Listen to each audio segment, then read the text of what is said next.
untuk menyampaikan salam hangat dari 280 juta rakyat Indonesia, saudara-saudaramu, negara muslim terbesar di dunia. Kami merasa pemimpin-pemimpin Turki selalu bersahabat dengan kami dan selalu terbuka sama kami dan selalu ingin membagi kemajuan-kemajuan yang dialami oleh rakyat Turki. Terima kasih rakyat Turki menerima kami dengan hati yang terbuka dan dengan tangan yang terbuka.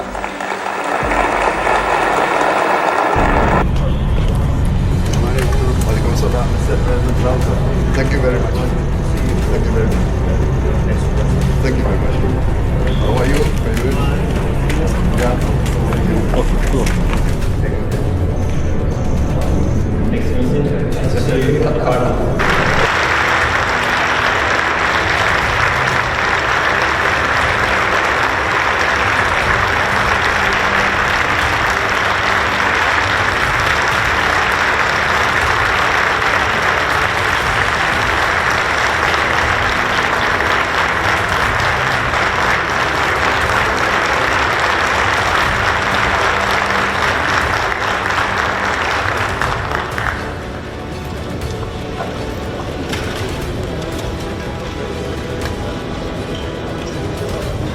Bismillahirrahmanirrahim.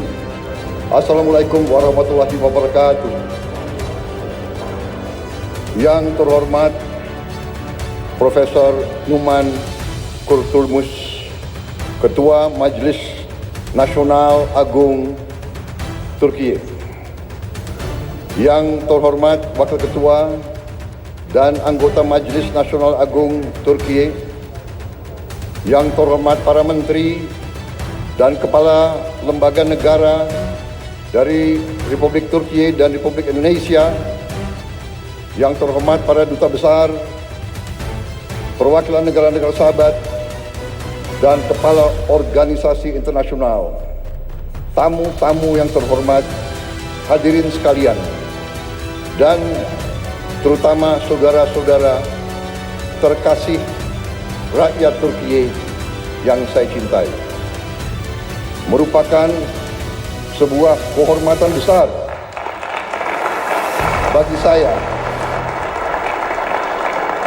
untuk hari ini berdiri di hadapan Anda semua di ruangan yang bersejarah ini, jantung demokrasi Turki, untuk menyampaikan salam hangat dari 280 juta rakyat Indonesia, saudara-saudaramu, negara muslim terbesar di dunia.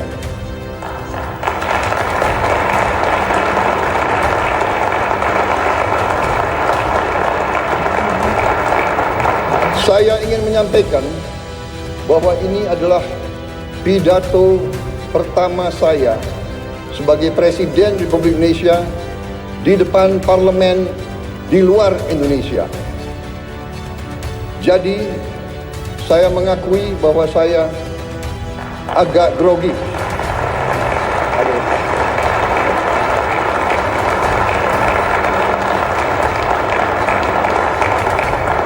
Kunjungan ini bukan sekedar kunjungan kenegaraan. Bagi saya, ini adalah sebuah momen pribadi. Saya datang ke Turki tidak hanya sebagai Presiden Republik Indonesia, tapi sebagai seorang sahabat, seorang saudara, sebagai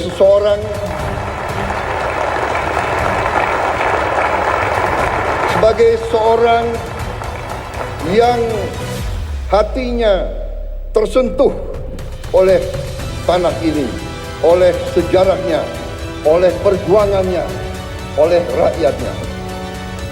Turki memiliki tempat yang khusus, yang istimewa di hati rakyat Indonesia. Bagi rakyat Indonesia, Turki adalah peradaban Muslim yang terbesar. Bagi umat Islam di Indonesia,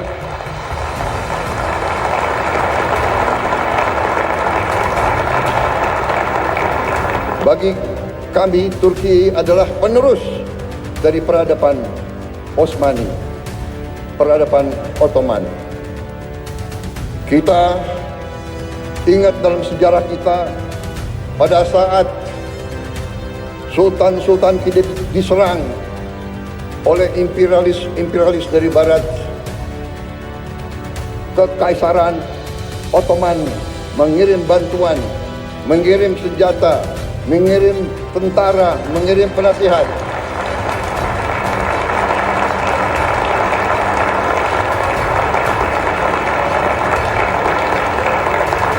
Sampai hari ini, tiap kali saya mengunjungi daerah-daerah sebagai politisi, saya berkampanye, saya ke Sumatera, saya ke Aceh, saya ke Deli Serdang, mereka ingat, mereka cerita bahwa dulu kakek-kakek mereka dilatih, dibantu oleh perwira-perwira, prajurit-prajurit dari Kekaisaran Ottoman.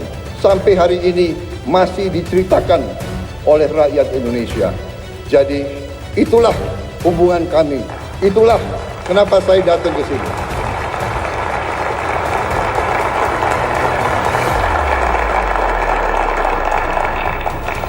Mungkin saya adalah politisi Indonesia yang paling sering ke Turki. Mungkin pemerintah Anda bisa mencatat hampir tiap tahun saya hadir di Turki. Terima kasih rakyat Turki menerima kami dengan hati yang terbuka dan dengan tangan yang terbuka.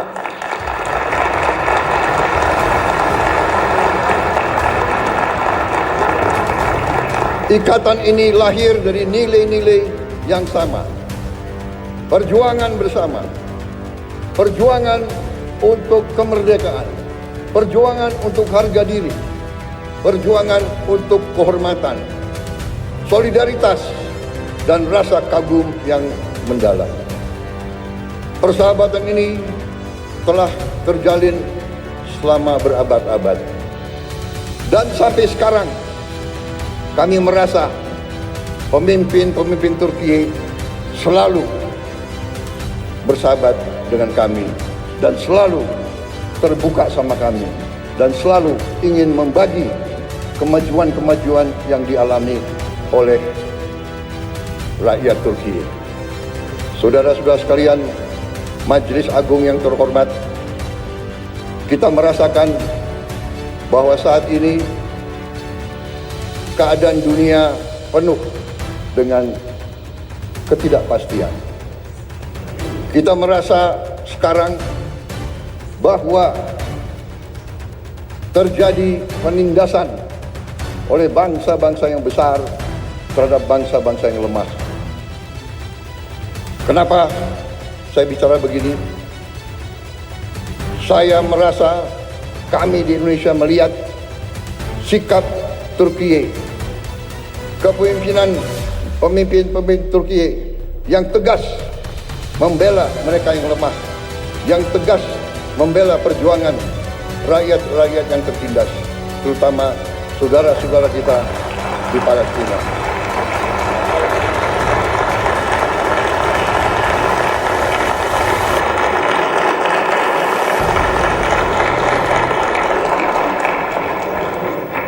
Banyak negara bicara tentang demokrasi, bicara tentang hak asasi manusia.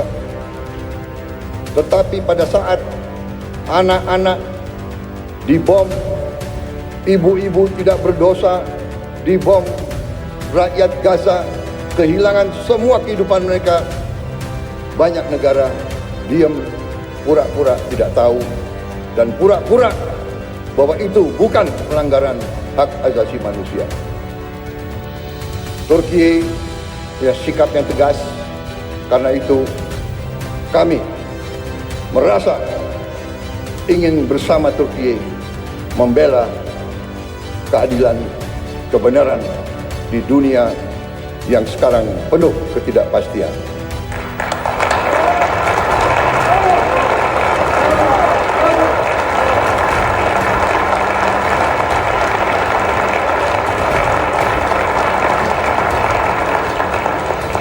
Saudara-saudara sekalian yang saya hormati, saya sendiri secara pribadi adalah pengagum sejarah Turki. Saya belajar tentang sejarah Turki. Saya diinspirasi oleh sejarah Turki, oleh sejarah saudara-saudara sekalian.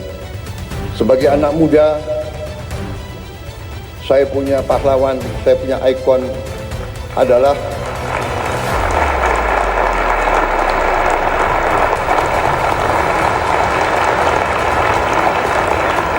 sebagai anak muda, pahlawan saya, ikon saya adalah Mustafa Kemal Atatürk.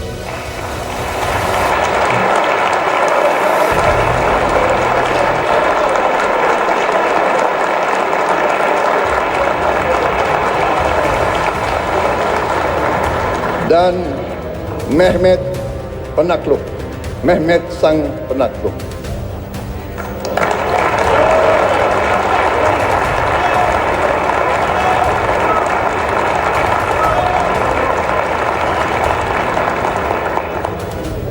Saudara-saudara sekalian, kalau saudara datang ke kantor saya di Jakarta, kalau saudara datang ke rumah saya di Jakarta, ada patung Mustafa Kemal Atatürk. Di kantor saya, di rumah saya.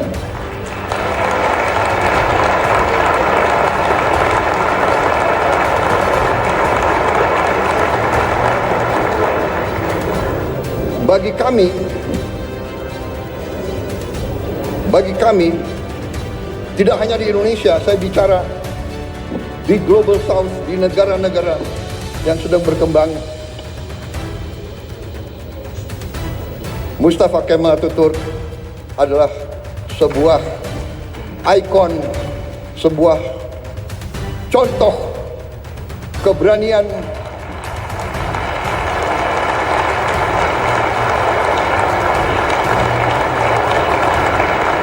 contoh kepemimpinan, contoh patriotisme, contoh semangat tidak mengenal menyerah.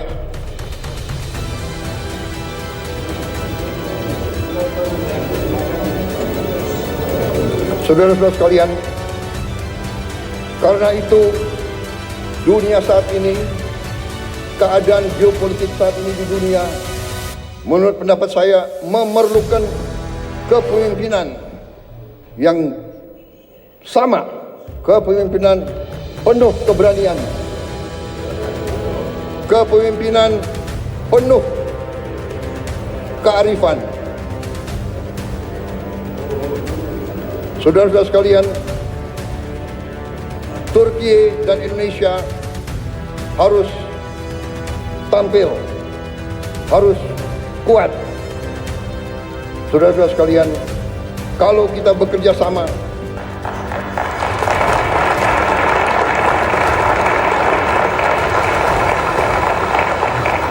kalau kita sama-sama kuat, suara kita akan lebih didengar oleh seluruh dunia. Saudara-saudara sekalian, saya sedang memimpin Indonesia menuju suatu transformasi yang besar. Kita ingin memperbaiki ekonomi kita. Kita ingin membangun pemerintah yang bersih dari korupsi, supaya rakyat Indonesia bisa hidup dengan baik. Karena itu, saya ingin semakin dekat dengan Turki. Mari kita bersama-sama kerja. Mari kita bangun kesejahteraan rakyat kita bersama untuk kita menuju keadaan yang lebih baik di abad ke-21 ini.